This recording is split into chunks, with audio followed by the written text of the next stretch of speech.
economics.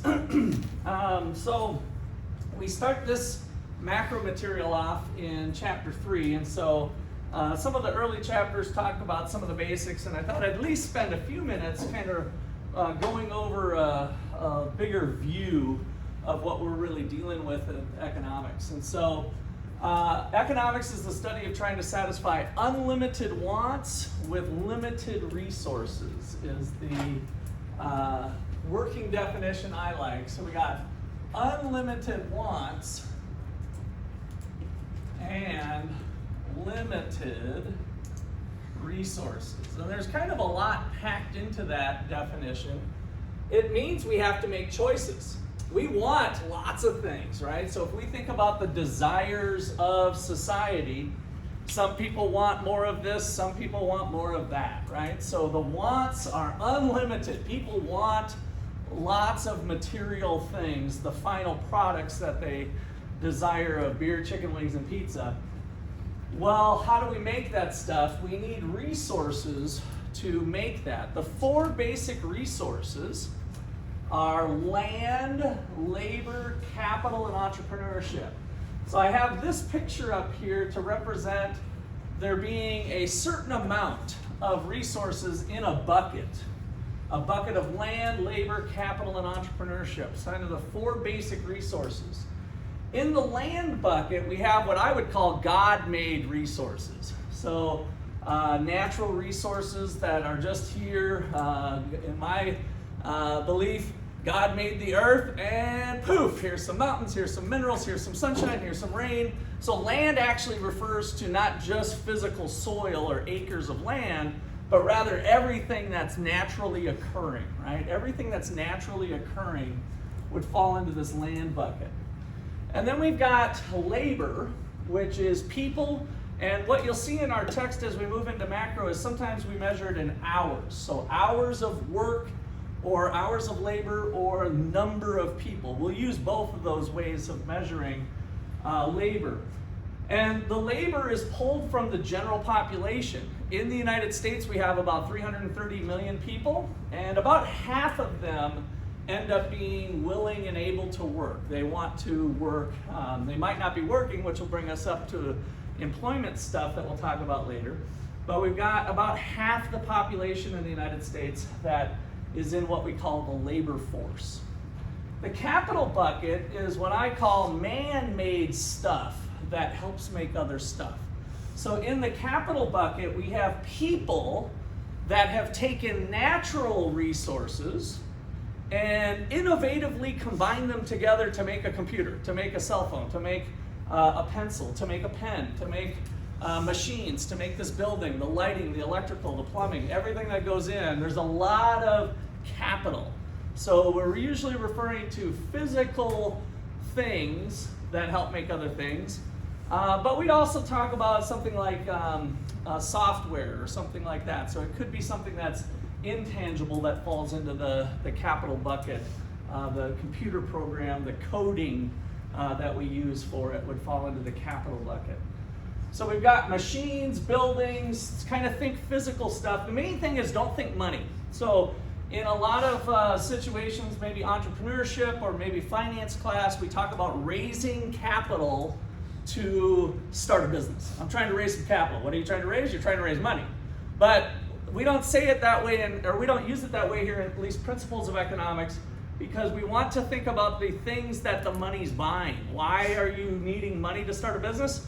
You need to buy a machine, you need to buy a computer, you need to buy stuff, right? So I think that term got kind of hijacked actually from economics over time, and we just kind of use the two interchangeably. So here in class, when you hear the word capital, be thinking physical equipment, machines, and that sort of thing. And then finally, we got our wild card here, the entrepreneurship bucket. We need something to pull all these resources together. And so we're thinking about the entrepreneur bringing something new to the table, something creative, new product. It's more about the newness factor with entrepreneurship as opposed to management, right? So if you buy a McDonald's franchise and hire a manager to run it and you live in a different state, I wouldn't call you an entrepreneur just because you own a McDonald's franchise. You see what I mean? you're not really doing much there. You're not adding. You're just kind of a manager. You're an owner. I would call you a lot of things, but I want to reserve the entrepreneur as somebody who's actually pulling that stuff together, bringing something new to the table. It could be an existing business that has an aha moment that changes a process, changes the production, and brings something new to the table. That's what we mean by entrepreneurship over here. All right, so that's our 4 buckets. We got to make some choices because that stuff at a point in time is fixed. And so because it's fixed, we have to make decisions about what to do. So the next thing I want to entertain here is, how do we get the stuff made? What is the production process? So there's physical things here that are being pooled together by the entrepreneur and turned into pizza and t-shirts and basketballs. So this is the output or the final goods market. These are the things that really make us happy. The resources in and of themselves typically aren't making us happy. Now we can go look at a mountain and say, oh, it's so beautiful, and get some enjoyment from sunshine and stuff. But for the most part, in this process, we're doing a production of inputs being transformed into outputs. And so there's kind of an engineering thing going on there with production. And then what we do here in, we start in micro by looking at the dollars to that. And then in macro, we're thinking about, well, what's the stock of resources in the society, and then what does it lead to in terms of the final product over the course of a year for like a place like the United States. All right, questions or comments there? All right, so how do we organize ourselves? So in the United States, the unlimited wants come from the households. So this is a little house over here. So that is one of our economic agents, will be the fancy word we put on in economics class here. The households is a collection of individuals, and they're just trying to live their lives, making themselves as happy as possible. And so in order to make themselves as happy as possible, if we were living on an island, or if we think back 300 years or through the course of history, it was pretty much subsistence living, right? What you farm is what you eat, right? And there's not a lot of extra left over.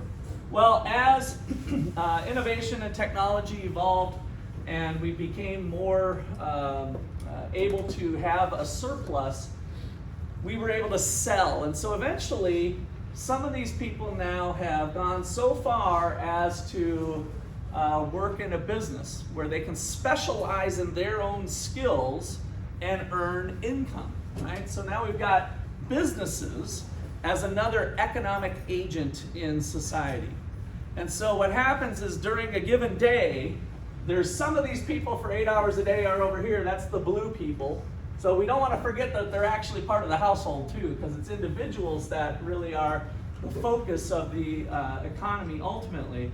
They get together, some of them are in the accounting department, some of them are in the meat processing department, some of them are cashiers, right? And so we have different things working together with our comparative advantage in order to sell stuff to other households. And so now it starts to set up this massive marketplace that is the two primary markets we look at. So upstairs, we have the one we're used to, running to Walmart. So we run to Walmart and spend some money on stuff that Walmart provides. So those are called final goods and services. And that happens in the what we call the goods market, or the final product market, output market. So there's some different words. But that supply and demand that I put on the board yesterday is the demand for beer, pizza, and chicken wings, and the supply of beer, pizza, and chicken wings coming this way, right? So there's actual goods coming this way, money flowing this way. Well, what happens with that money? Well, these guys don't own any of those resources: land, labor, capital, and entrepreneurship. These guys do. Now you might say, oh, wait a second, I know corporations can own property, and you're correct that corporations can legally own real estate and machines and property, but who owns the corporation? People on the board of executives? Yeah, people, no, not even just the board, but the board usually does too, but just people in general, shareholders, right? So if your parents have a 401k or something, they likely own lots of shares of various companies because if they're investing in mutual funds, which would be a typical thing, they are part owner of Tesla, they are part owner of Apple, they are part owner of Microsoft, right? So it's actually ultimately people that own these companies, and so those people live over here. Everybody lives over here. This is what we care about when we study economics, is ultimately the households. We do study business and what they do and the interactions of the two to the extent that it impacts society. So I'm thinking more of the people ultimately at the end of the day. So they have to purchase land, labor, capital, and entrepreneurship from these people. So the flow of the resources is coming from the households, and payments from those households, or payments to those households, wages, rents, interest, profits, the money that goes towards using those resources. All right, well, this sets up the stage for something very important that we'll talk more about next week as we get into our macroeconomics, and that is that the spending on all final goods and services ends up being equal to the income of the nation. That's going to be gross domestic product, GDP, that we're going to spend a lot of time on talking about probably darn near every class. So that's one of the measuring sticks we use for the macroeconomy.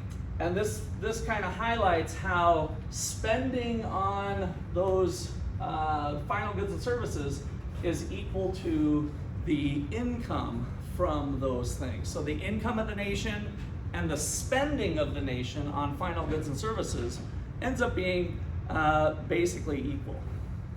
Okay, questions or comments there? So this is our 30,000 foot view here, the output market, the resource market, and those are the two primary areas that we'll continue to explore in a variety of ways. All right, so now let's continue our macro talk here. I meant to say micro, but our macro talk, let's starting off with micro because we're in chapter 3. So we set the stage for supply and demand yesterday. And so now we got to look into the details of both. So, 3 things about demand. 3 things. So number 1 is the law and shifters. So I'm going to go into details. I'm just going to give you a quick list of all 3 so that you can kind of have a summary of where we're going with this talk. Number 2 is with consumer surplus. Consumer surplus. And number 3 is with the elasticity. Elasticity of demand.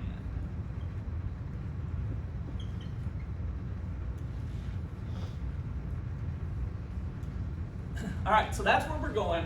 So section 1 here, the law of demand.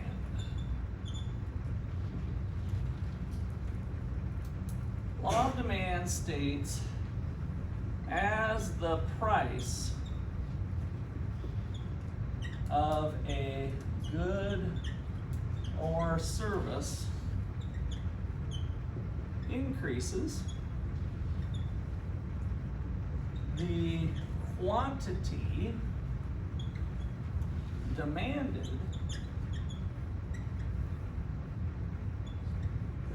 QD, the quantity demanded, what do you think, goes up or down? Price goes up, do you buy more or less? Less, right? That's all the law of demand is. So the quantity demanded falls, ceteris paribus. Latin word that's super important to tag onto the end. Who knows what ceteris paribus is? Tim, you remember?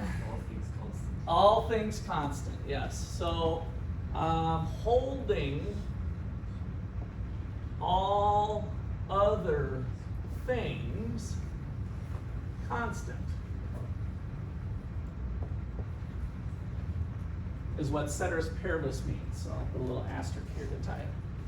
So ceteris paribus is a Latin phrase that means holding all of the things constant. So in other words, when price goes up, you said you buy less, but would you buy less if you just scratched off a lottery ticket and won $1 million? No, right? You're like, I'm gonna buy, I don't care what the price is, right? I just hit $1 million. So we're not gonna allow you to hit the lottery jackpot when we make this claim. We're gonna hold all other things in your life constant and just say, hey, if price goes up, do you wanna buy more or less? And the answer is less. That's why we call it the law of demand, because holding all of the things constant, that is going to be true. All right, so that brings in, so that gives us a downward sloping demand curve.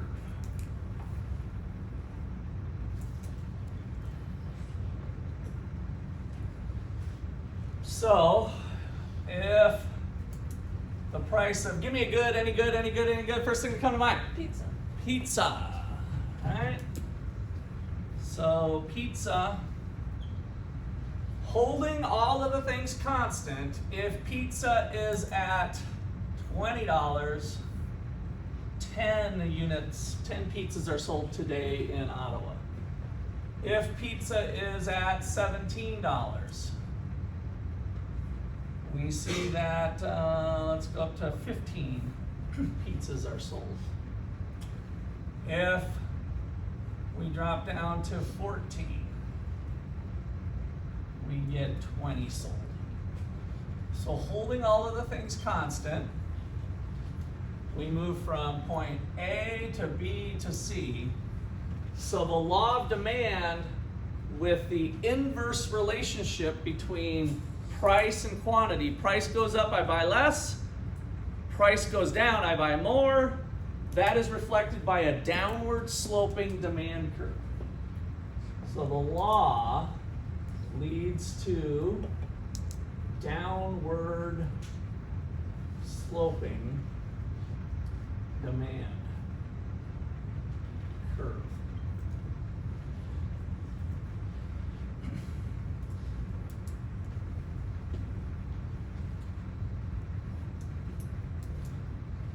So next we get into the demand shifters.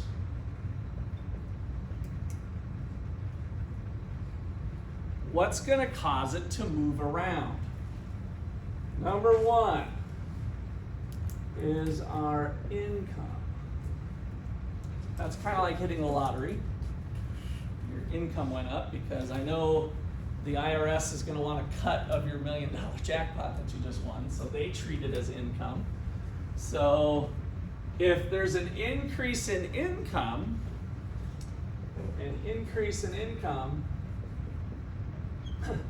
does that lead to an increase or decrease in pizza demand? What do you think? An increase in income, you're going to buy more pizza or less pizza? Probably more pizza, right?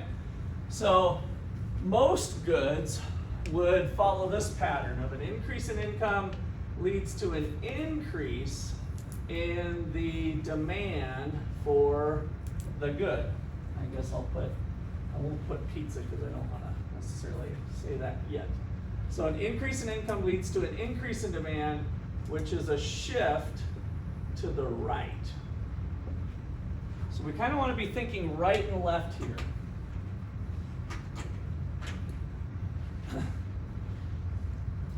So we can think of it this way. If income in Ottawa is $40,000, so the median income's $40,000, and now incomes rise in Ottawa, the economy's been doing good and Ottawa University's growing or whatever, and we now have $50,000 of income.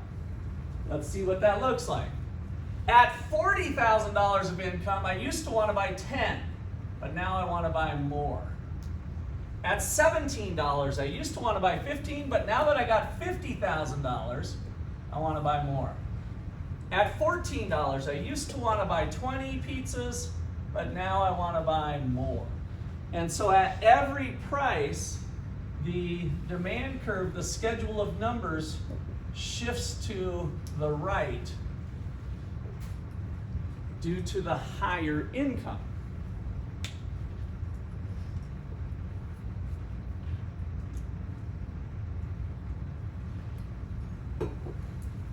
Okay, any questions on that?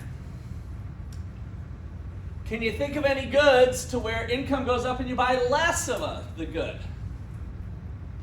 Let me get somebody else back here. Thank you, Tim. Thank you, Jesse. Let's go to the back of the room. Income goes up and you start buying less of the good. Ramen noodles. Thank you, Simon. So ramen noodles is the famous college kid example in college econ. So you guys think that you're going to continue to eat ramen, but you don't. You don't give up ramen, bear in mind. You still eat ramen a little bit. I just had it yesterday, actually, in my office because I was running late for work. You still eat ramen, but you just don't eat it every day, right? So an increase in income for some goods leads to a decrease in demand, which would be a shift to the left. So if this was ramen instead of pizza, at $20 I used to buy this much, now I'm buying this much. At 17 it used to be this much, now I'm buying this much. At 14 I used to buy this much, now I'm buying this much. And so just the opposite happens, a shift to the left. And so what we call these are inferior goods.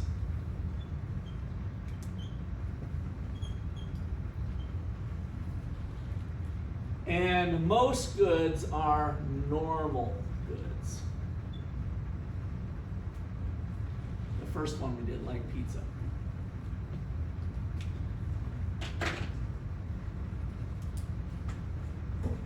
Okay, number 2 on our list is the price of related goods.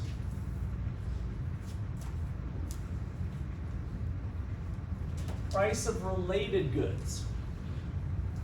We have 2 cases with this as well.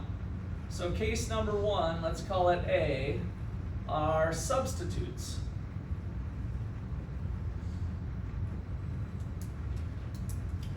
So an increase in the price of Coke leads to what with the demand for Pepsi? Coca-Cola is more expensive. What happens to the demand for Pepsi? It goes up, right? So Coke is more expensive, so I'm going to buy the substitute. So a increase in the demand for Pepsi.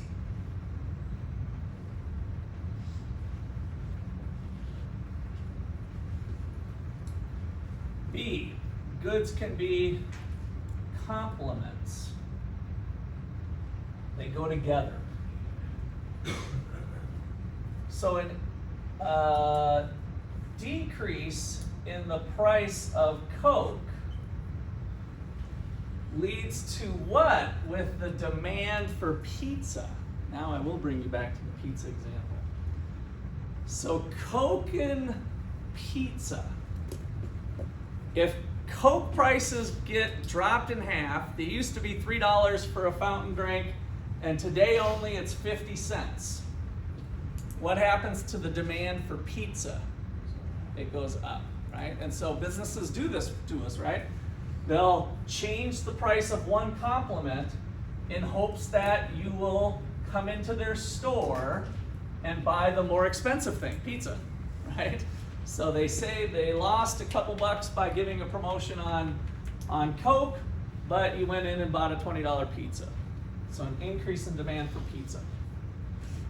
So on our graph here, you can imagine that if this is pizza, we held the price of Coke at $3 here, but up here, maybe the price of Coke was $1. And so it causes the demand curve to move to the right with both of those things. Okay. Let's see. Number 3 is the population. This will be an important one for macro as we get into kind of putting a bunch of goods together. So population, so an increase in the population, if Ottawa grows as it does every August when school starts, well, we add about 1,000 people to the university. What happens to the demand for pizza in August? It goes up, right? So more people, more demand. So an increase in population leads to an increase in demand. Number 4, expectations.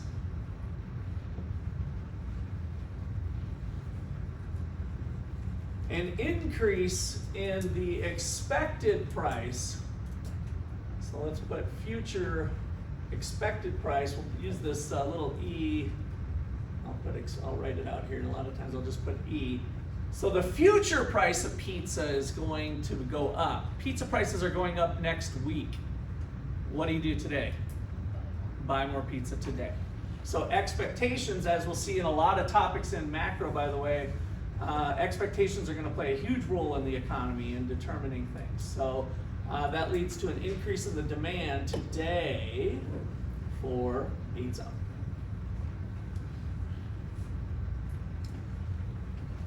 Inflation that we're experiencing, that has had a big effect. All right, let's see. Yeah, we got to include that one. All right, let's leave that one for the end. So number 5, let's put preferences.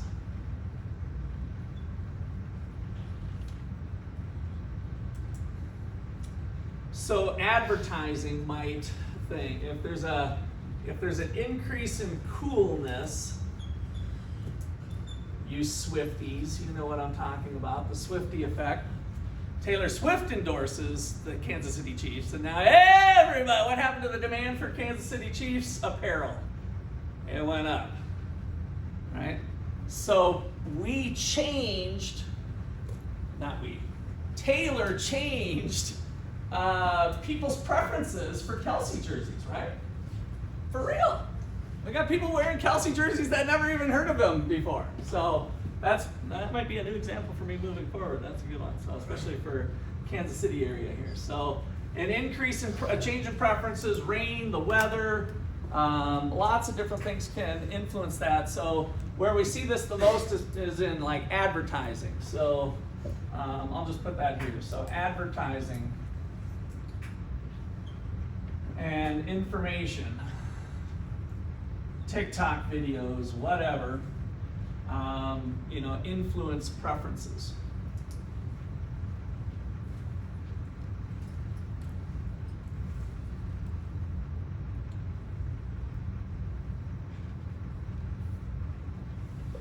Okay, the last one that we're going to put on here is demographic changes.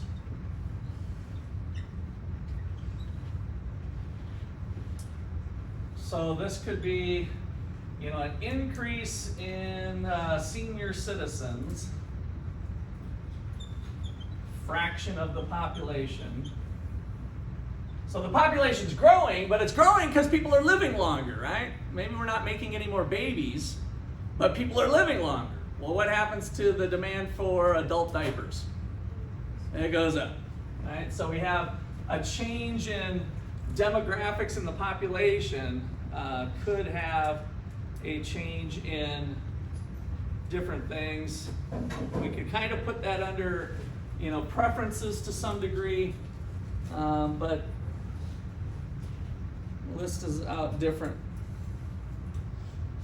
So demographics, all the protected classes, race, gender, age, all that stuff would fall under just kind of what the population, the mix of the population of culture, what does it look like? Yeah? What does it say after citizen? Citizen, percent. This is a percent sign.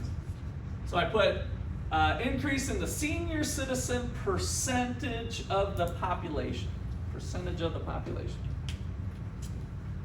Okay, any other questions or comments?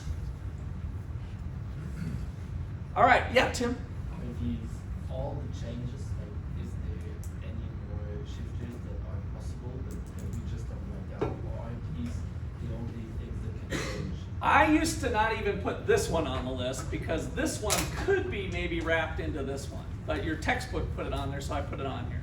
So I would argue, if you can think of anything, bring it on, but it's supposed to be an exclusive list. Like we could lump anything you throw at it. These are the major things, at least, that we think. It kind of captures all of that stuff. Expectations is pretty loose. Preferences is pretty loose. These are kind of the catch-all ones, if that makes sense. Okay? All right, so that is the law of demand. And now we're going to move on to consumer surplus. So within the market, consumers can be thought of to profit from the market exchange, similar to Walmart. So if I walked into the Dick's Sporting Goods and bought this golf club for $120, what do I value it at? 120. Does everybody agree 120? If I bought it for 120, what I value the golf club at is 120? At least one. At least 120. Good. Some of my people from Micro before, so I tried to trick you like that before. Just because I paid 120, do you know for sure that I wouldn't have paid 140? No. Do you know I wouldn't have paid 160? No. Right? So my value on it was revealed through my purchase to be at least valuable, at least 120, but we actually don't know. So that's getting at the notion of consumer surplus. So number 2 on our list here, consumer surplus. Consumer surplus is the difference between what a consumer is willing to pay and I'll put parentheses, what they're willing to pay is the value they place on it. Let's put on here the max value.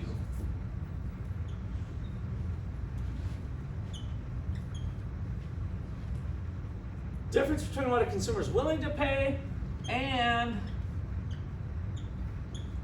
what he or she actually pays.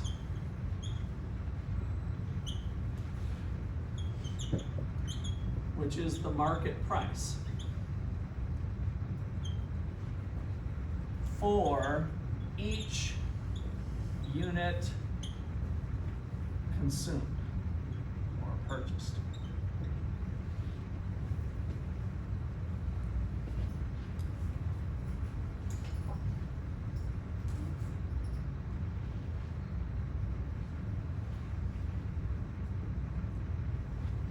Oh, let's see. Since I changed to golf clubs, I guess we'll go to golf.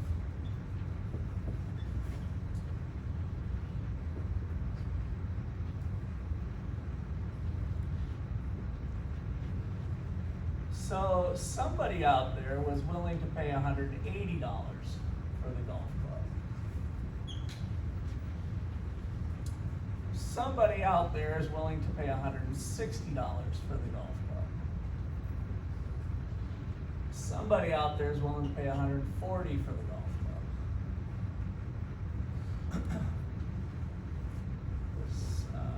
246. Somebody out there is willing to pay $120 for the golf club. So the values that we place on things is represented through the prices we're willing to pay.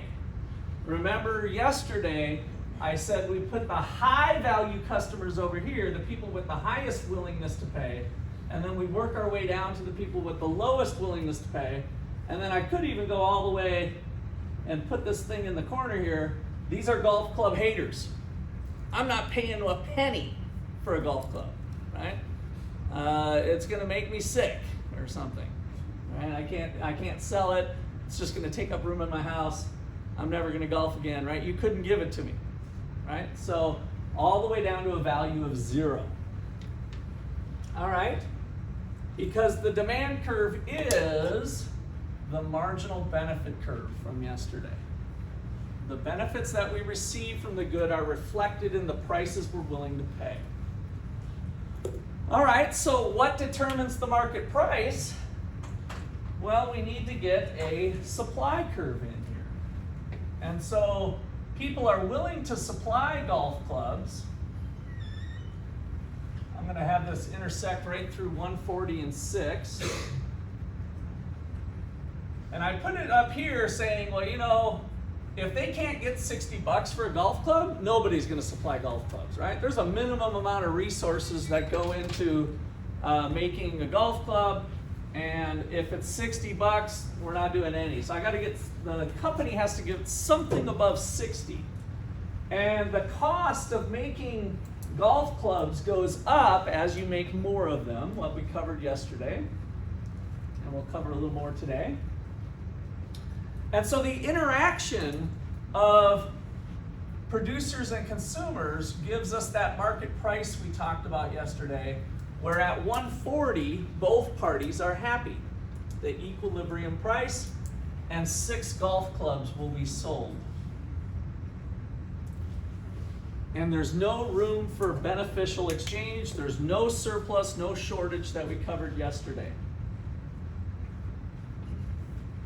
All right, now we get back to the consumer surplus.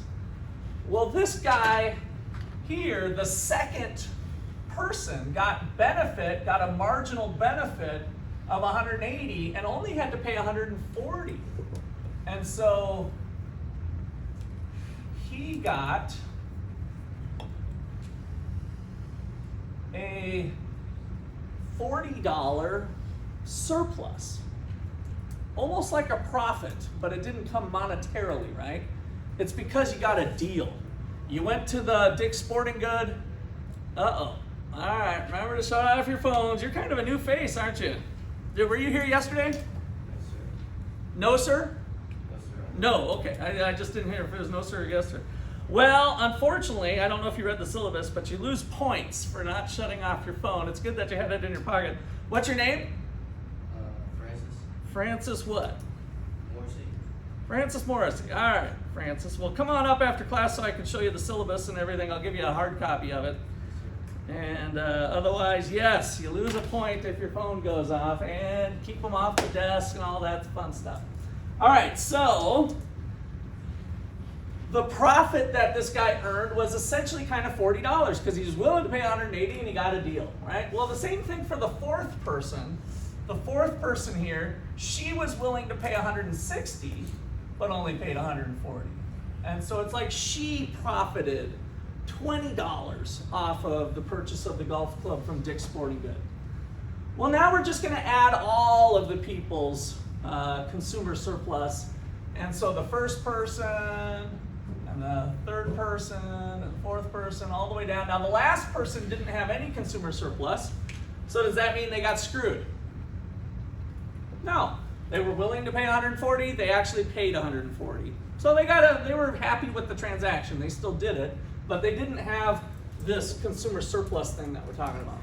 So this triangular region ends up being the consumer surplus, and we can also calculate it as an area, 1/2 of base times height.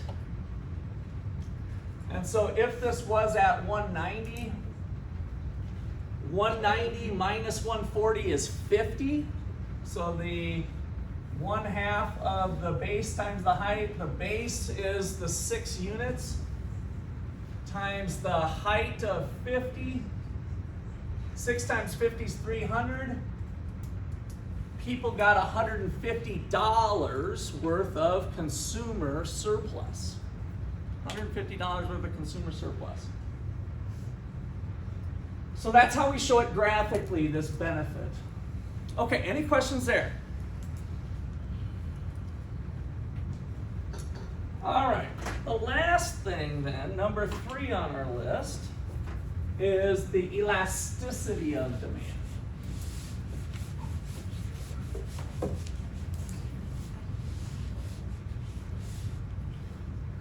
So number 3, the elasticity of demand.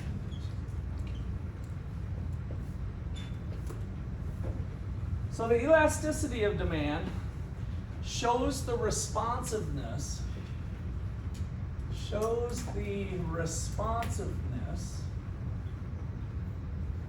of purchases, which is our quantity demanded, shows the responsiveness of quantity demanded or purchases to a given change in price.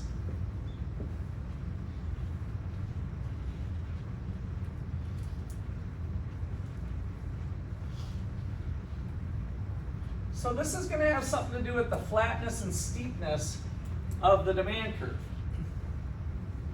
So imagine this one off to the left, we have a fairly flat demand curve, and over here we have a fairly steep demand curve.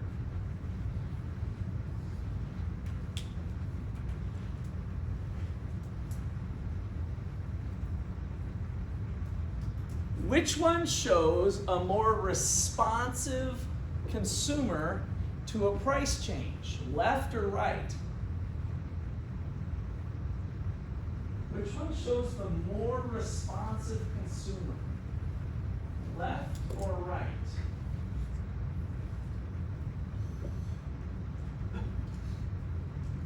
So, Amok? The left. Why? The price will change, so people buy less, the quantity is going down, but when it stays like everything stays the same. Okay, yeah, so you're focusing in on the right thing. So he was focusing in on the quantity, which I was pretty sloppy on this graph. You guys don't be that sloppy. Do what I say, not what I do. I try to be good at that. So yeah, so we got to remember the basics here. So we're measuring quantities on the horizontal axis, price up here. And what Amalk said was correct is that you want to focus in on the quantities, right? Shows the responsiveness of the quantities. Well, as Amalk said very nicely, if you move price around, quantity doesn't change very much. So they're fairly unresponsive, right? Unresponsive here and fairly responsive here with big changes. One way we can highlight that is just to pick a couple prices for these. Imagine these were drawn at the same scale, and we do a price change from $9 to $10. And so on this graph, that corresponds with this change. And maybe this is 50 to, looks like 120. So you increase price by $1 and you lose a whole bunch of customers. Whereas if we keep if the scales were perfectly the same on the vertical and horizontal axis, we still have this $10 to $9 change, or $9 to $10. But here we move from 125 down to 120. We lose 5 people. And so this graph, the one to the right, is more inelastic or unresponsive. So you can think of this as being unresponsive or inelastic.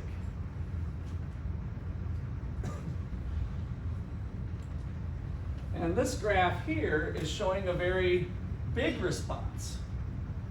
Responsive consumer. And we say that the demand is elastic. Relatively elastic.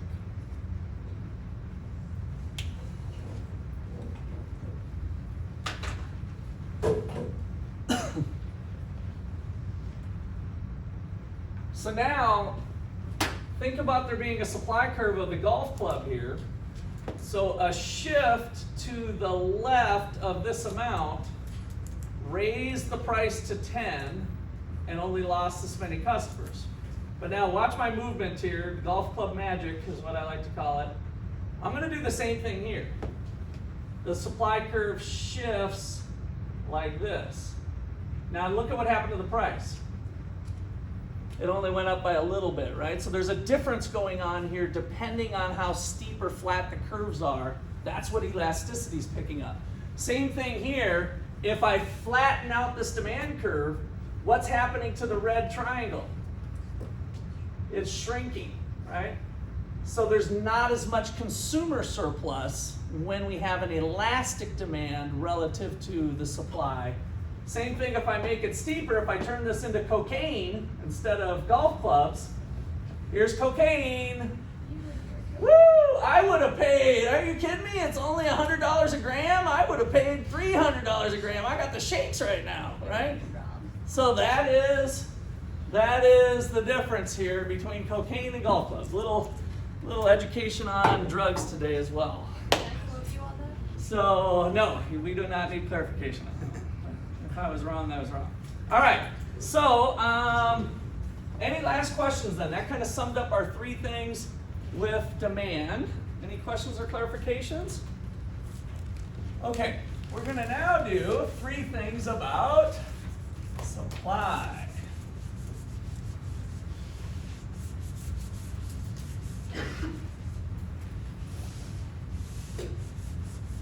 So we're going to have the same pattern here. So we're going to talk about the law of supply, consumer or producer surplus, and the elasticity of supply. So kind of these same things mirror into the supply curve. So three things now about supply. Number one, the law and shifters. Number two, producer surplus. And number three, the elasticity of supply.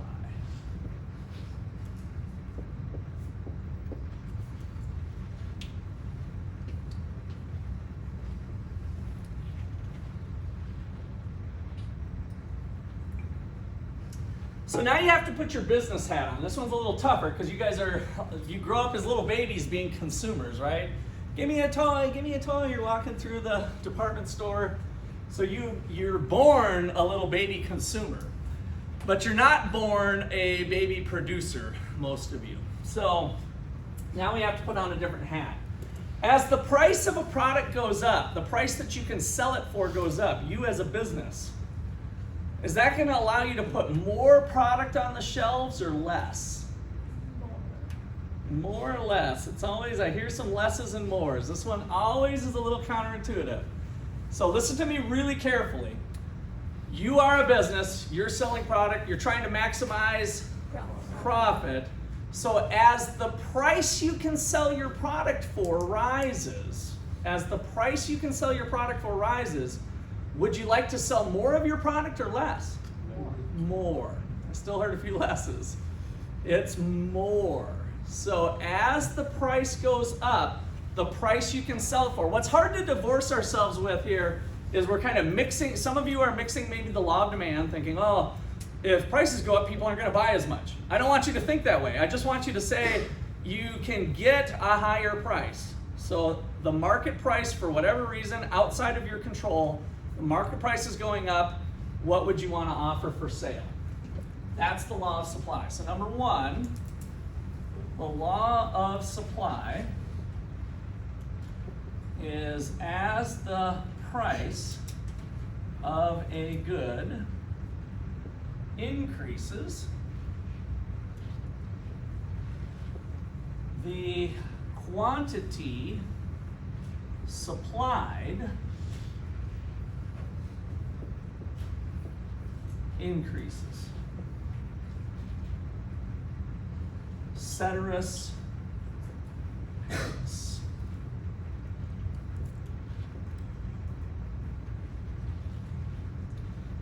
So we're not going to allow the prices of labor to go up, wages to go up. Nothing's changing on you. So we're holding all of the things constant. And so now, if we go to the pizza market, might be better to do something that would be more of like inventory on the shelves might be better than pizza, but well, I know how to do that. Frozen pizza. Now we're a grocery store selling frozen pizza. Or there's a few chains or places that do sell. Anybody had Giordano's pizza from Chicago? Giordano's? Oh, isn't it? Do you like it? Yeah, it's good. That thick, it's got super thick crust. It's a deep dish. Takes about 45 minutes to cook. Well, they sell some frozen pizza out of their store. My son has brought it home when he visited from college when he was near Chicago. So, all right. So some frozen pizza. So here we go. If the pizza place knew that they could get, let's go, $10 for their pizza. So they're like, okay, we've done a market study where we think we can get $10 for our pizza. At $10, I've done all the cost calculations and I think we will make this much money if we produce 200 pizzas. So we're going to produce 200 frozen pizzas to offer to the market at $10. Well, what if you could get $15? At $15, well, I've done all the calculations. With that extra $5, I can afford to buy more labor, I can afford to buy more cheese, I can afford to expand some equipment and to rent a machine that we didn't have, that we couldn't afford at 10, et cetera, et cetera. At $15, I can afford to do more. And so they can afford to do 300 pizzas when the price that they think they're going to get is $15. Well, what if the price was $20? Oh, even better. We can make a lot of money here. Let's sell some more pizzas. We can afford to buy more. We're going to make more profit. Our margins are going to be better. And so at $20, they make 400 pizzas. So that is the process that they go through to figure out the supply curve. As the price of the good increases, they find it profitable to offer more pizzas for sale. Okay, questions or comments there? Well, what are these ceteris paribus things here? So now we've got our supply shifters. Number one is the most important one, the price of resources. I'll put parentheses, these are basically the cost of production, right? It leads to, I hesitate to use cost because if you have the wages at $15 an hour and somebody works 3 hours, the cost of labor that day was 3 times 15 is $45. So it works into the cost, but what we really want to think is the price per unit, the price of resources. All right, so if there's an increase in wages, so an increase in wage, are they going to be able to offer more or less pizzas for sale? If wages are higher, they have to pay their people more, less, right? They can't afford as much. So at a pizza price of $20, they used to provide 400, but now that they got to pay their workers a higher wage, they can't afford to put out as much pizza. At $15, they used to supply 300, but now they have to cut back. At $10, they used to supply 200 pizzas, but now they have to cut back. And so the supply of pizza shifts to the left. Let's say the wage was, the new wage was 20, the old wage was 15. I just heard a report this morning from some economists that wages are catching up with inflation, or wage increases are higher than price increases. So we're starting to see this a little bit, and that'll be a topic for later chapters as well. So an increase in wage leads to a decrease in supply. When I use the down arrow with the supply following it, it means a shift to the left at the higher wage.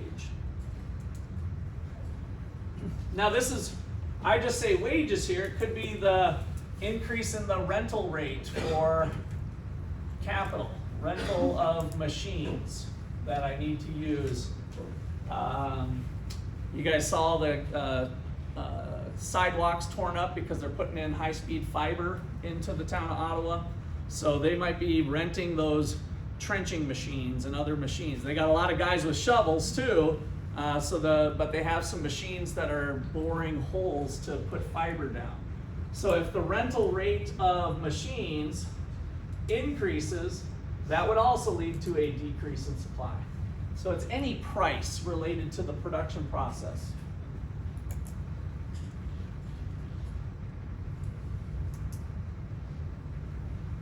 Okay, number 2 is the price of related outputs.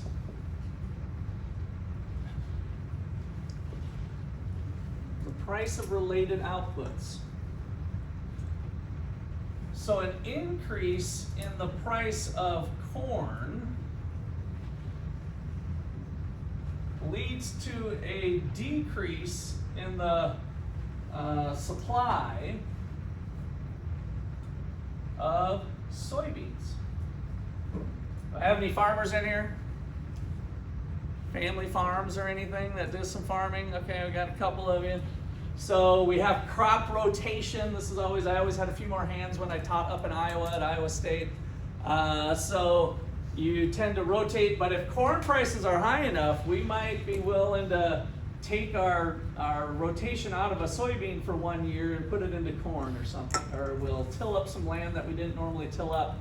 So an increase in corn leads to a decrease in the supply of soybeans because I'm going to start planting corn instead. So these two are substitutes in the production process. The farmer can make corn, the farmer can make soybeans. An increase in the price of honey,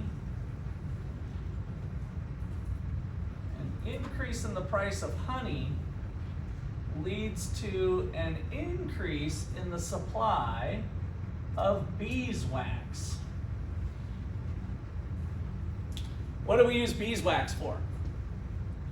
What are some applications of beeswax? Tip? Candles, yeah, so you can make candles out of beeswax. You guys heard of Burt's Bees with a chapstick? We can put beeswax on our lips to keep them from the sun from chapping them. So where does beeswax come from? It's from the bee honey making process, right? So we got the honeycomb, and the honey is scraped off to be sold as honey, but that leaves over a bunch of beeswax. That was the honeycomb. And so that has been transformed into candles and stuff. So if honey prices go up, we're going to make more honey. If we make more honey, we automatically make more beeswax. These two things are complements in the production process.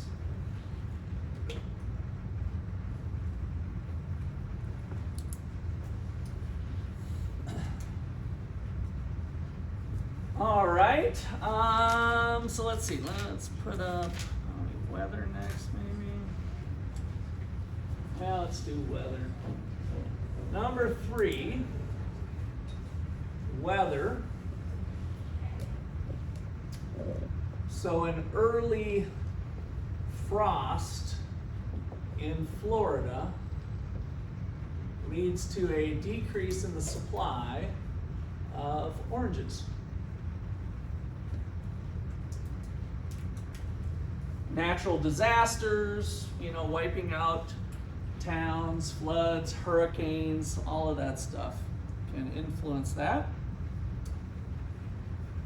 Number 4, technology.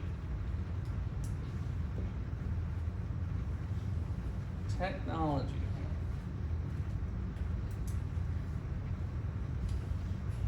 So an increase in technology, so a technological advance.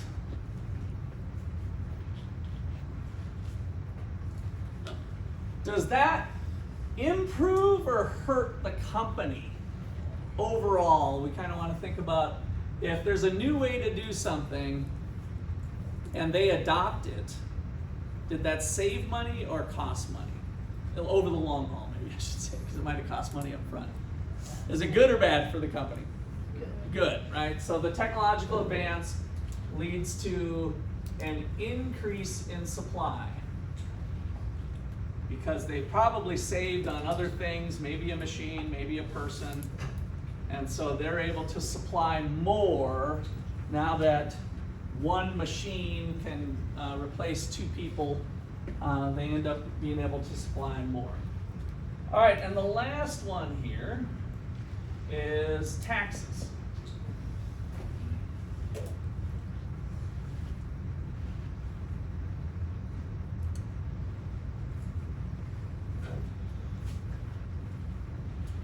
Let me put taxes and regulations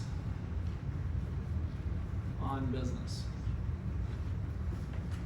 They're kind of one and the same in a sense, but so an increase in taxes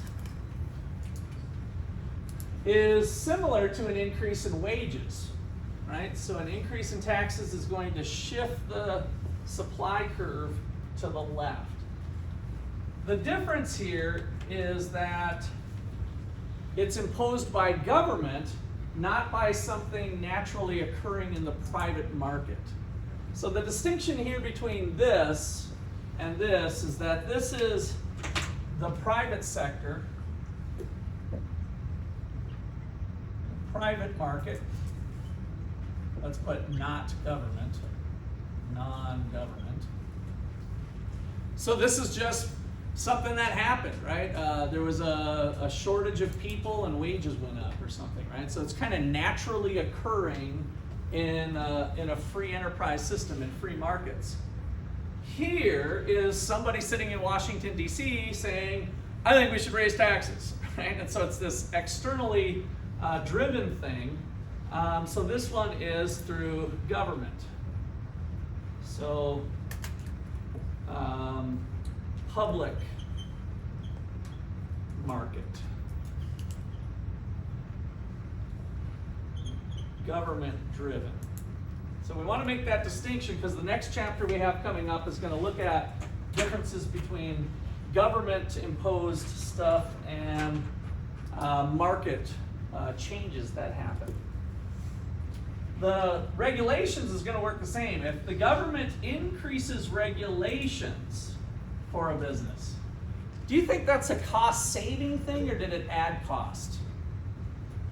If it added something, right? You have to give every employee this piece of paper. You have to hang it on the wall. You have to do this. You have, change the way your flow, increase the size of your bathroom. Whatever the case is, it's going to add money. So there's an increase in regulations leads to a decrease in the supply of the good. All right, so that's our supply shifters. Any last questions there?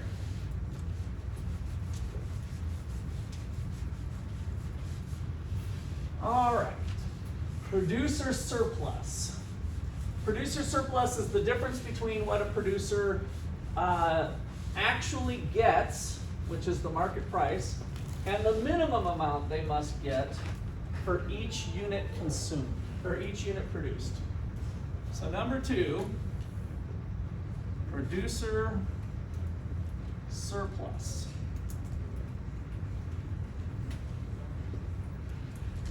Producer surplus, by definition, is the difference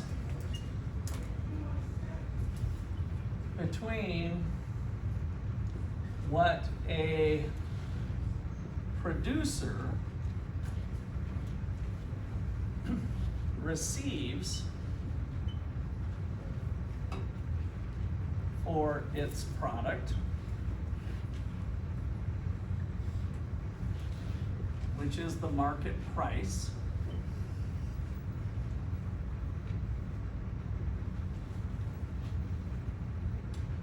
And the minimum it must get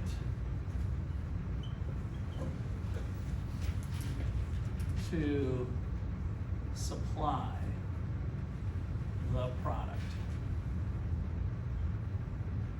which is the supply curve equal to the marginal cost curve.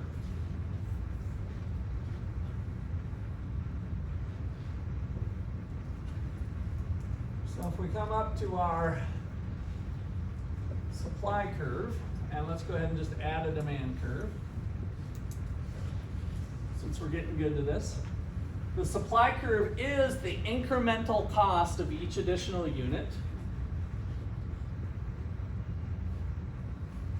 And the two parties end up coming up with a market price. And let's just make up a number and call this $33. And there is 100 units being sold in the market. So if again we take and diagnose each incremental unit, the 10th unit cost the company this amount, $13. It cost the company $13, but they sold it for $33, making kind of a little profit, but we're calling it a surplus because it ignores some other costs involved. $20 worth of surplus or profit on that unit. For this unit, they needed to get at least this, but they actually got $33. For this unit, they needed to get a minimum of this to cover their cost, but they actually got $33. And so this triangular region here now is producer surplus equal to 1/2 of base times height is the area of a triangle. So if this number was 10 down here where it intercepts, the height is 23, the base is 100, so that equals 1/2 of the base of 100 times the height of 23 gives me 2,300 divided by 2 is 1150. So the business had these incremental profits of producer surplus equal to 1150. Yeah, Mary? Where'd you get 23? 23 was this distance right here. So this was at 10 and this was at 23. So that was $23 worth of height for the height of our triangle. Anybody else? All right, so our last one to wrap up, number 3, is the elasticity of supply. And this one shows the responsiveness of quantity supplied to a given change in price.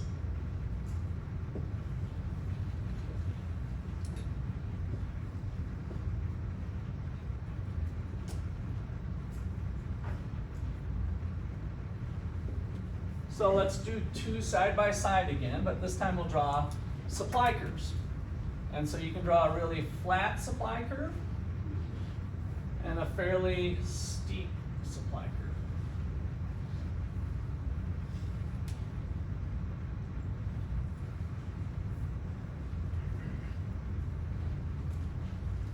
Which one is more responsive, the left or the right? More responsive. left or right shows a responsive producer to price changes? Left or right? Yeah, left, good.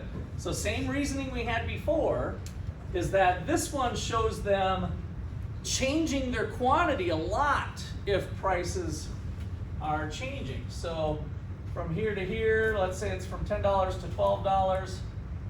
This producer is like putting a whole bunch more frozen pizza on the shelves, moving from 50 to 200 with that price change.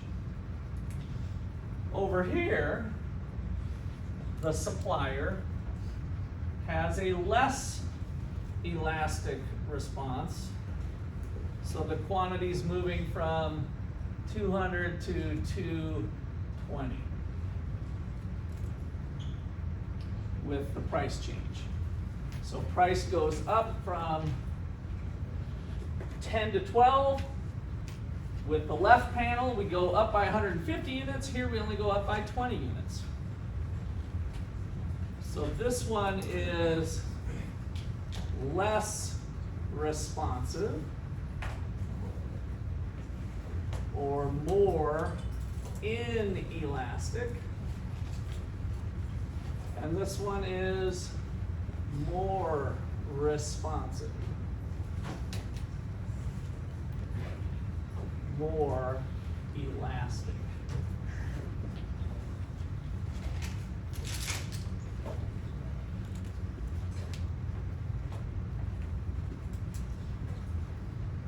Okay, any last questions? See you tomorrow.